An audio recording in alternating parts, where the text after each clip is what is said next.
humblemud. Video Game Speed Dating Episode 3. Hey everyone, today I'm going to be going over some games that I've been playing lately and give some first impressions reviews on them, ranking them based off of familiar dating terms. Without further ado, let's get into it. The first game I want to talk about is Horizon Zero Dawn Remastered. I wanted to try this one out because this is one of those games where it seems like people either love it or hate it, and I really liked the look of the remaster. I also really appreciated how Sony was doing this $10 deal where if you had a PS4 copy of the game, you could upgrade for a small fee and have the PS5 version. I really wanted to form my own opinion about this game, and so I finally jumped into it. So I don't have footage of my entire playthrough because I was actually playing this in the other room on my PlayStation 5, which is also a running theme with some of the other PS5 games I'll be talking about today. Me and Miss humblemud are trying to find our next game to play together. But I will say at first, I was kind of iffy about this game. You start off learning Aloy's origins, playing as her as a kid, and while some of it was interesting, there's no combat. It's really just a walking simulator to kind of progress the story forward. And so for like the first hour or so, I was like, I don't know if I enjoy this. And Miss humblemud was watching the game with me, but even she eventually pulled up her phone and started scrolling through social media. So that's how you kind of know that this game isn't really getting off to a great start. However, the next day, all of that changed when I got to the point where I was playing as Aloy as an adult. So I will say if you're playing this game for the first time, just get through that part and then it will start to get a lot better, I think.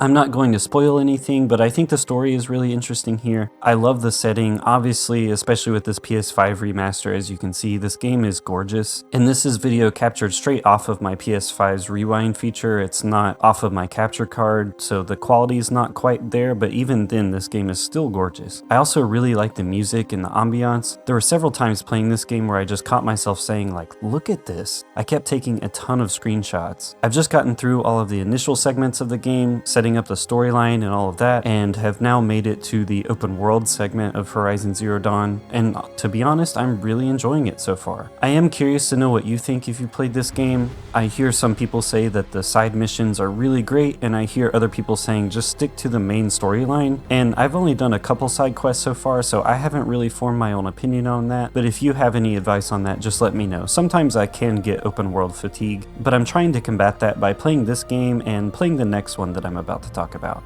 But of course, before I get to that next game, I've got to rank this one really quick. Currently, I think I might rank this one at a relationship status. I'm interested in the story and I want to see where it goes. And even if it ends up being one of those things where the open world fatigue starts to set in, I've heard that you can kind of just plow through the main story if you'd like as well, which is great for me because that's one of the most compelling parts about Horizon Zero Dawn for me so far.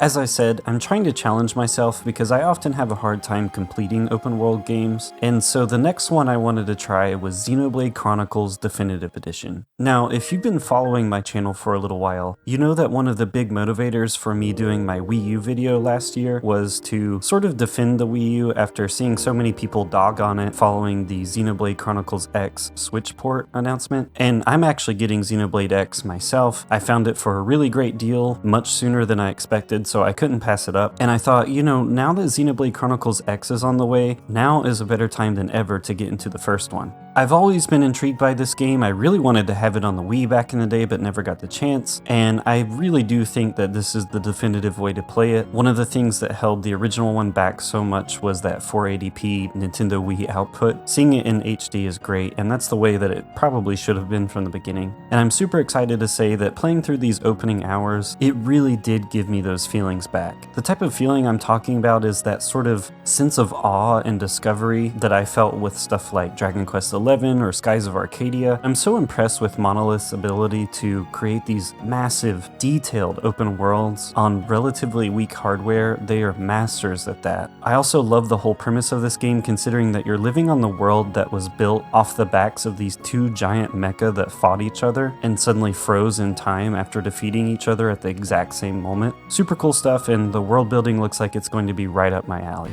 I really enjoy the combat so far. You kind of auto attack and then cycle through special abilities that you can do, and depending on your positioning or the order in which you use these abilities, you can trigger lots of different special events in battle. I'm still getting the hang of it. I actually did die, I'm not afraid to admit, a couple times just because I didn't really understand the aggro system at first, but I'm starting to get the hang of it, and now I'm really enjoying myself.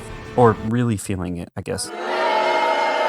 And I know that while this one is going to be a big time commitment, it's a relationship status. I'm going to stick with this one. I know you're probably thinking at this point, Humble, not every single game you can play is going to be a relationship status. There's no way you're ever going to finish any game, right? And if you've been following my video game speed dating series, I've actually not had a single one that I've ranked as not for me. Even the ones that were teetering on the edge between second date and not for me, I overall had a positive impression of, but today that all changes. The Greyhill Incident is my first game that I'm going to rank as not for me, and I don't want to just punch down on an indie developer, but I do feel like I need to talk about this because this game full price is $30. And it is not worth that. This is supposed to be an immersive horror game that elicits memories of movies like Signs, where you are just a regular person in a rural setting, suddenly happening upon an alien invasion, and it's all about like, what do you do in a situation like that? Last year I played Alien Isolation, and I loved that game, but I wanted a more grounded experience like that. And this was the first thing that came up, and the one that seemed to be talked about the most when I started looking into games like this. I really was craving like a 1950s traditional alien invasion type of experience. And while on paper I'm the perfect person for this type of game, I love video games and I have a UFO tattoo, this game is just not it. While it does have a great premise and some really awesome shots like the actual landing of the UFO as well as an abduction that you'll see later, traditional alien invasion type stuff, the execution of those scenes are really great, and I will say in screenshots this game looks amazing. However, there are a few problems that I have with this game. The first is that the script really doesn't make a lot of sense. It honestly kind of feels like it was written in ChatGPT or something. Literally everyone in this town that you live in have the exact same personality. They are all super paranoid about aliens, they don't trust the government, and they think that aliens are real. And while it is a cliche that in a lot of horror movies, the protagonist is very skeptical of the threat that's around them, and then slowly has to learn that this threat is real, and thus the plot kind of factors with how they deal with this threat, this premise is used so often because it's believable, right? Meanwhile, in this game, it's really strange that your neighbor and your neighbor's neighbor and your neighbor's neighbor's neighbor, as well as the cops and everyone else you know, all believe like, yep, can't trust the government, aliens are real. So right off the bat, I was already having some issues. Another thing, and it's something that you'll see in a lot of reviews, is that the dialogue overlaps itself a lot. And I thought that maybe this issue was just being overblown, but no, it does happen a lot. Here, I'll show you some quick examples, and honestly, these aren't even the best examples that I could have gotten from my playthrough. You can't talk about it to the police. They'll just lock us up in a psych ward. Place. I hate this neighborhood hole. I found a gun in that crash squad car back there. Let's hope I don't have to use it. But be quiet, and if it becomes dangerous, hide in a car, a trash can, or something else. Trash cans. I'm going in the wrong direction. Brandon would love to see that. Okay. Another common complaint, and I found it to be true as well, the game has no sense of direction. There is a point where you're trying to take this animal that you find back to its home, and the game literally tells you that the person's house that you've never been to is, quote, over there. You have no idea where over there is, and so while this did get a big laugh out of me, it's just another example of how it's like, come on guys, are we really trying here? Amy called her. Ryan, this is an absolute invasion. Gone. Do you know what that means? And it sucks, honestly, because this is a premise that I love. I really love the atmosphere of this game. I love the way it looks. I wanted to love this game so badly, and I was even ready to settle for a like so bad it's good type of feeling with this one, but honestly it just wasn't even that, because while the game itself is also only like 2 or 3 hours apparently, I just felt like it was wasting my time because I would get lost, or I wouldn't know where to go or what to do, or I was questioning why I couldn't step over this tiny fence that was the height of my knee. You know, I'm a really big supporter of the little guy, and I like trying games that a lot of people hate on because oftentimes I feel like I have a pretty good sense of intuition knowing that I'm going to like the game even if a lot of other people don't. Unfortunately, no one's perfect, and sometimes I do end up purchasing a stinker. And man, did it hurt that this one had to be the one this time around.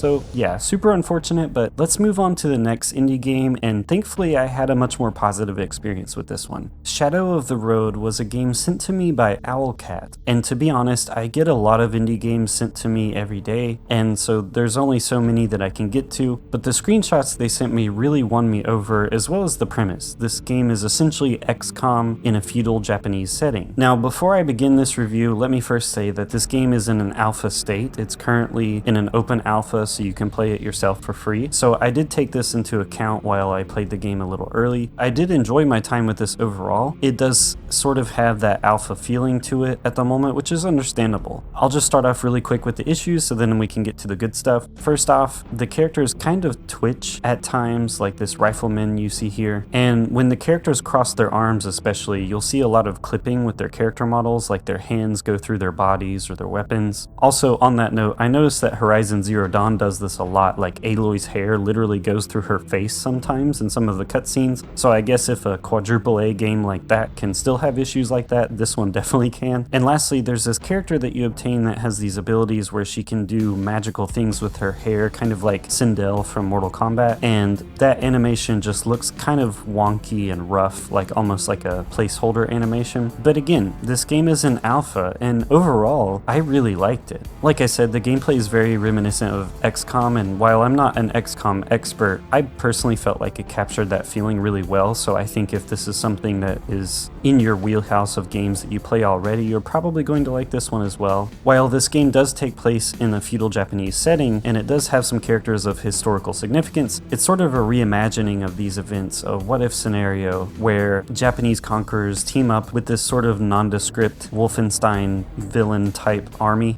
who has access to a lot of advanced technologies. Meanwhile, you're using more traditional weapons like bows and katanas against these crazy steampunk contraptions, and there's also a lot of mythological and magical elements to this game as well. Another thing that's kind of a small thing, but something that I really enjoyed, is in between the missions there is an exploration section, and it sort of reminded me of like a light Diablo or Baldur's Gate Dark Alliance type of vibe. Just running around and trying to find items was really fun, and I also enjoyed that there was a little bit of banter and back and forth between the characters. The characters that you can recruit and have on your team seem really interesting so far, so I hope that continues. And yeah, I honestly think this game shows a lot of promise. It is in an alpha state, and you never know exactly how these things go, so for now I'm going to rate it as second date, but it's a hopeful one. While I didn't get a lot of time with this game, I enjoyed it so far.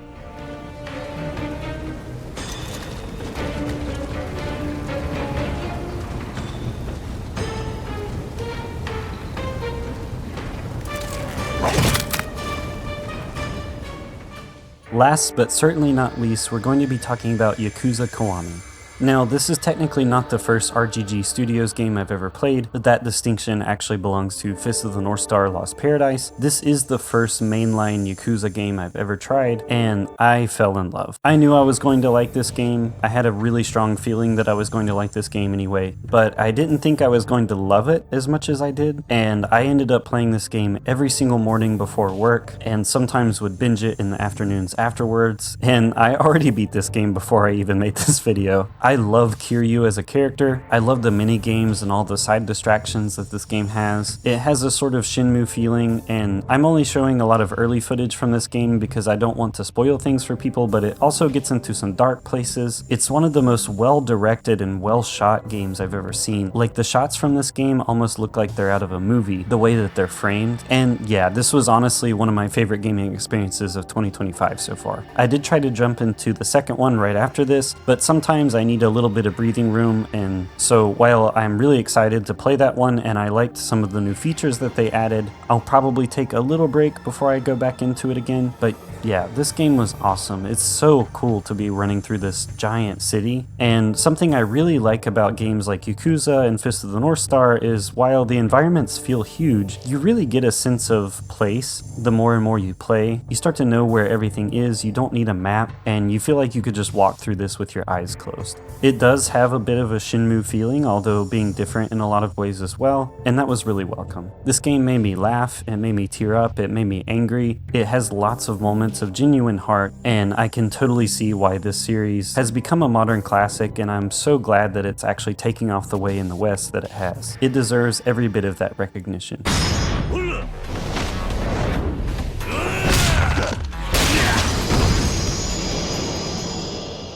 So yeah, I think that will do it for today's episode. I hope you enjoyed this. If you've played any of these games, let me know what you thought down below. If you have any recommendations based on the games that I've been sharing, definitely let me know. I'm always looking for new stuff. And I'm also curious if you guys are going to pick up Xenoblade X, if you already have, if you're playing it, do you love it, do you hate it? Any and all comments, leave them down below. If you're still here, thanks so much for watching, and as always, stay humble.